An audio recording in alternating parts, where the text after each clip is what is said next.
Hello, this is our project for Big Data Project 2. My name is Guy Wood, and I am working with Henry Birch and Harrison Tognella. So part one of this project is option pricing with deep learning. So a quick overview about what is an option.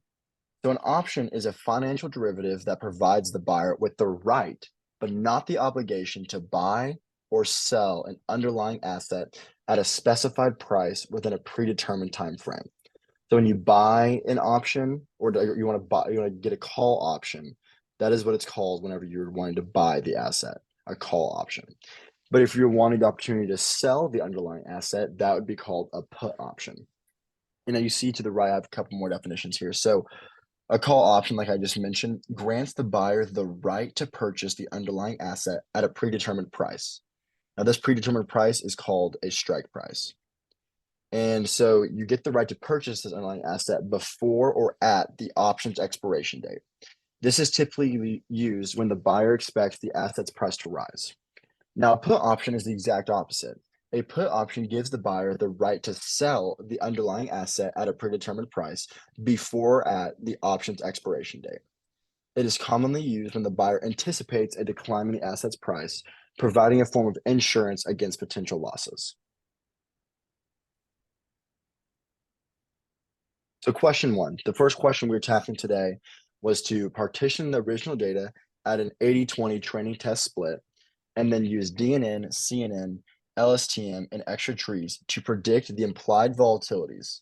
Compare their MSEs for the test data and training test data loss values. So here's just a picture of our data, and you can see the arrows there. Those are pointing at features that are specifically important to what we're doing. So let's start on the far left is option type. So option types will either be 0 or 1. And 0 meaning it's a call option, or 1 meaning it's a put option. Remember, call means that you're getting the opportunity to buy the asset, and put means the opportunity to sell the asset. The next is the stock price, and the stock price is what the underlying asset is currently valued at in the market. And then the strike price is the predetermined value in the options contract that you will be buying or selling the asset for. And then finally, on the far right, we have our implied volatility, which is what we're trying to predict using all of our models.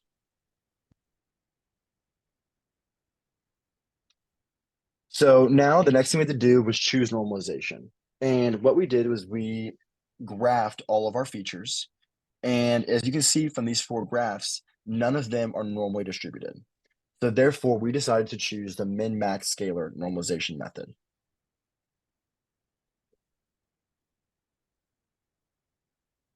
A little bit overview on the models that we'll be using in today's project. So first one is DNN, which stands for Deep Neural Network. DNN is a type of artificial neural network characterized by multiple layers between the input and output layers, enabling the model to learn complex representations and patterns in the data. Next is CNN, which stands for Convolutional Neural Network. CNN is a specialized neural network architecture designed for image processing, featuring convolutional layers that effectively capture hierarchical patterns in spatial relationships and visual data. Next is LSTM, which stands for long short-term memory. LSTM is a type of recurrent neural network with specialized memory cells, allowing the model to capture long-term dependencies in sequential data, making it effective for tasks such as natural language processing and time series prediction. And then last, but certainly not least, we have extra trees. Now, extra trees is short for extremely randomized trees, and it is an ensemble learning method based on decision trees. It builds multiple decision trees and combines their predictions, providing robustness and accuracy in various predictive modeling tasks. So once we normalized our data, the next thing we did was a train test split. And so what this involves is splitting or dividing a data set into two subsets, one for training a machine learning model, which would be the training set, and the other for evaluating its performance, which would be the testing set. So this allows for assessment of the model's generalization to unseen data. So you can see from the code here, we're splitting 80% of the data to be our test set, to be our training set, and then 20% to be our test set.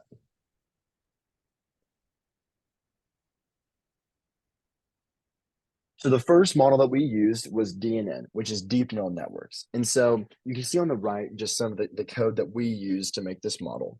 But a quick overview of what this code does is the first thing we had to do was import libraries. So we imported TensorFlow and Keras libraries. The next, we called a normalization function. So we did our data normalization. Then we had to define our deep neural network. That means we had to define all the different layers in our network. Then we had to compile and train the model. And then finally, evaluate and print the results.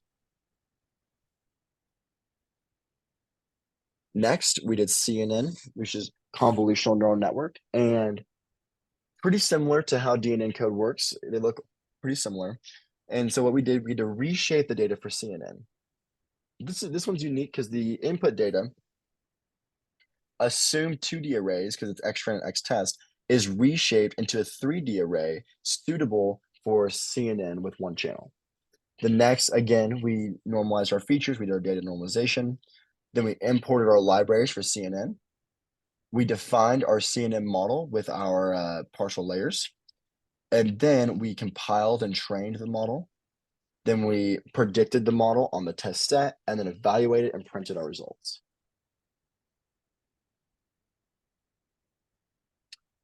Next is LSTM, which is the long short-term memory. So first thing we do is import libraries. Then next, again, normalizing the data. And then we had to reshape for LSTM. We had to define our LSTM model. And then we compile the model, train the model on our trained data, and then predict our test data using our pre-trained model. And then we evaluated and printed the results.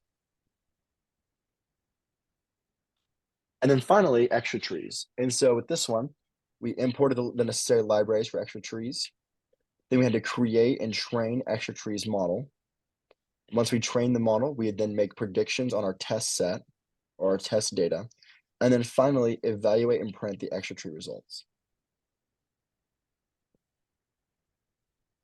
So now looking back at all of the results, you can see and then the picture on the right, we can see the results for the DNN model, CNN, LSTM, and extra trees. And we're outputting the mean squared error of our prediction of implied volatility. So you can see the one that had the lowest mean squared error is extra trees. That means that it had the lowest error, which is definitely a good sign, which means better accuracy in predicting the target variable. Considering MSE as a metric, the models can be ranked in ascending order of performance. Extra trees was the best, then CNN next, then DNN, and then finally LSTM.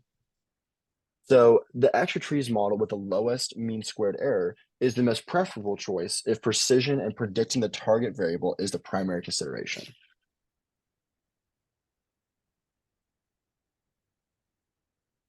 Now for question 2 of our project, it's basically a repeat of the first section. However, we are actually breaking the data down to the OTM, ITM, and ATM, and then redoing the training and the models and verifying or testing, comparing with MSE. Now you're probably asking yourself, what is OTM, ITM, and ATM? OTM stands for out of the money, which is basically when you are losing money. For call options, an OTM occurs when the strike price is higher than the current stock price. For put options, it's when the strike price is lower than the stock price. OTM options are only useful for future potential price movements. Now for in the money is when you're making money. For the case of call options, ITM is when the strike price is lower than the current stock price. Whereas for put options, it's when the strike price is higher than the stock price. ITM options are relevant for immediate execution at the current market price. Now, lastly, at the money. At the money refers to an option with a strike price which is identical to the current market price of the stock, indicating a neutral stance between being in or out of the money, which basically means you're not losing money, you're not making money, you had a perfect prediction. Now, here was the code we used to split this process. And this is basically a code form of exactly what I just explained, where you see if the option type is 0 and the strike is greater than stock versus option type is 1 versus stock is greater than strike. splits the data between the OTM and the non-OTM. In our case, we did just OTM, which is out of the money, or non-OTM, which is in the money and at the money, included into one data set. Now, here are OTM data and results. So as you see in the right side in the little table, the results are very similar to what we had in the first part, where extra trees is definitely the winner by far, as it has an MSE of 0.006. And then the next one is LSTM, then CNN, then DNN. And next for the non-OTM results, which is once again the ATM and ITM combined, very similar. We have extra trees as the best, but then we have actually CNN, then DNN, then LSTM. So it seems that the long short-term memory actually does a better job for the OTM data, but not as well for the ATM and ITM. Now here is a comparison for our MSE for our overall data, the OTM and the non-OTM. Where on the right, you see on the left column, we have the models, DNN, CNN, LSTM, and extra trees. And then we have the overall, which is the data that Guy showed previously, which just includes the OTM and non-OTM in one data set. Then we have just the non-OTM by itself and the OTM. So the extra trees model stands out as exceptionally effective in predicting implied volatility. And this is evident as we see from the lowest mean squared error. So it's the lowest by far among every single group. And we think extra trees is the best because it's very robust and accurate.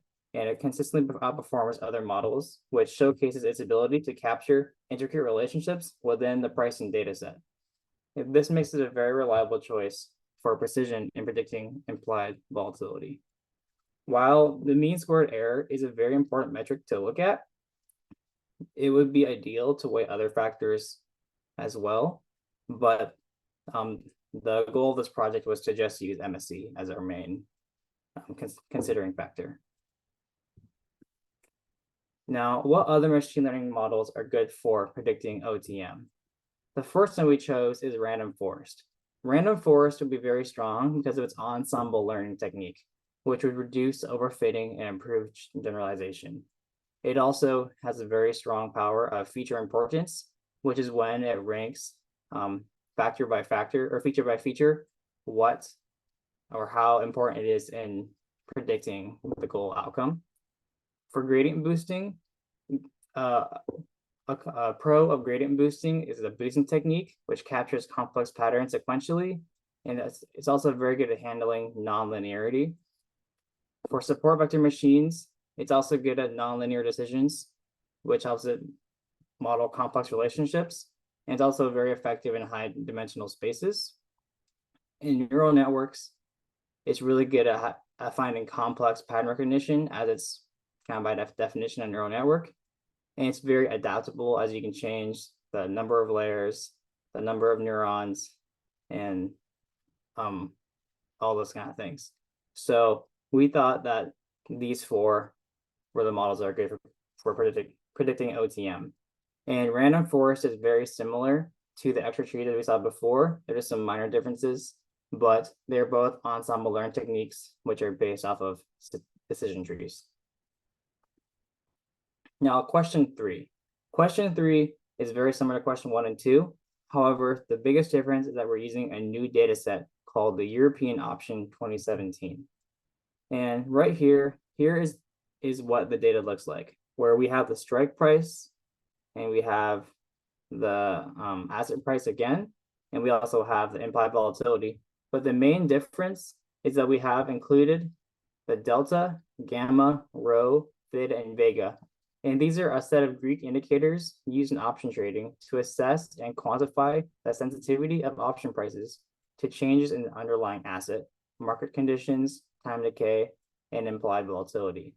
So the main goal of this question or this part of the project was to see how adding these extra indicators affects our model.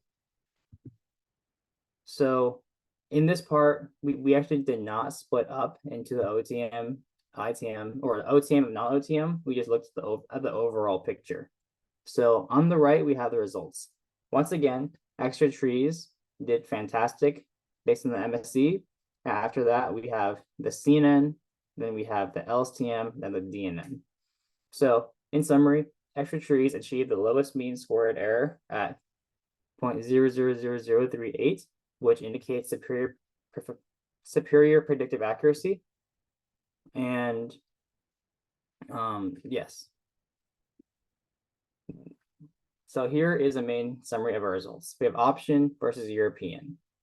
So looking at just the option data, the extra trees consistently outperforms all the neural networks, including the deep neural network, the convolutional neural network, and the long short-term memory.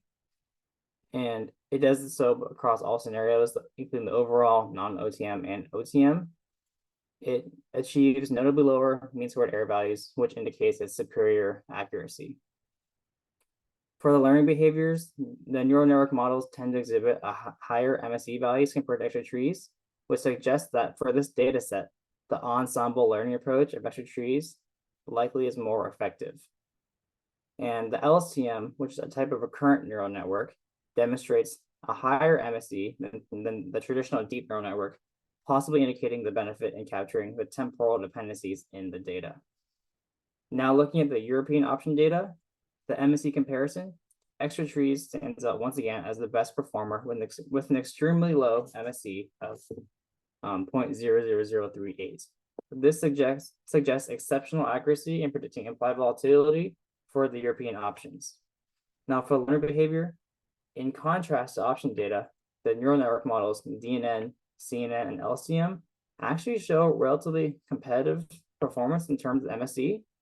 But in this case, the CNN in particular achieves a notably lower MSE of 0.017, which indicates its efficacy in capturing patterns in the European option data set. Now, in conclusion, for the option data, extra trees consistently outperforms the neural networks in terms of MSE. And it does this for both the option data itself and for the European version. The DNN among the neural networks exhibits the highest MSE almost consistently, which suggests its potential benefits in suggesting the potential benefit in focusing on temporal relationships and spatial relationships, which are captured with CNN and LSTM. Now, for the European option data, the neural networks, especially CNN, demonstrate competitive performance with relatively low MSE values. And also the extra tree remains as the top performer, showcasing the remarkable accuracy in predicting implied volatility using an ensemble method. So the choice between a neural network and the ensemble methods may depend on specific characteristics of the dataset and the nature of the options being considered. Here it's clear that ensemble is the winner.